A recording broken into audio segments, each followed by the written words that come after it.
Well, I guess if you can open Disneyland in Shanghai, you can hold the NPC. But, seriously speaking, the NPC, as you mentioned in your introduction, is always held around the same time every year.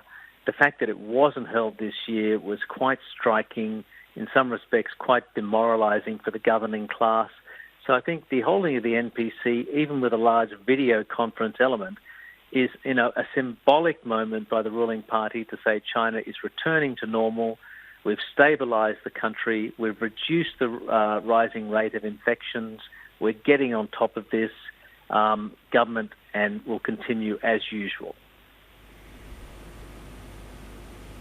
Right, but in that messaging, the economy would hold the key in terms of, what the government plans to do by way of plugging the gap between supply side issues versus demand side problems. And so what do you expect to hear from the authorities on that front? Well, we don't know what they're going to say about the annual target growth rate. We would have expected, if COVID-19 had never happened, for it to have been probably 6% or something like that, and that would keep the party and the government on target to double the economy over the period 2010 to 2020.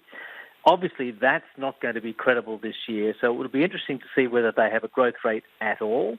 Many people within the Chinese government, of course, have wanted to get rid of that sort of old state planning target. More likely they will have a range which they are aiming for. But, they know it's not going to be easy to bounce back. I don't think anybody is really expecting a V-shaped recovery.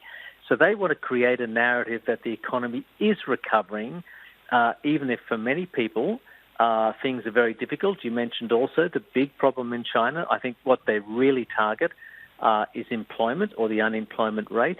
Unofficially, probably about 20%. That's what they want to get down. Wow. So, Richard, what needs to be done to address that issue specifically? Because we know that the government takes this very seriously, and they're going to be watching for any signs of political unrest or social instability as a result of unemployment. Well, they'll certainly be looking for, any signs of that, and they always are, and that they're pretty experienced at dealing with it. So I would look at the economic measures in the work report. I expect we'd see support for small and medium-sized enterprises, in other words, private companies. In terms of stimulus, it's not going to be like it was in 2008, 2009 with the global financial crisis where we had a massive construction boom. There will be an infrastructure element to it, but I think we'll be looking at things more modern, like 5G rollout, for example. We'll still get poverty alleviation measures. And I think the technocrats in the government will be looking to smooth the stimulus so we don't get, sharp ups and downs. So that's what I'll be looking out for.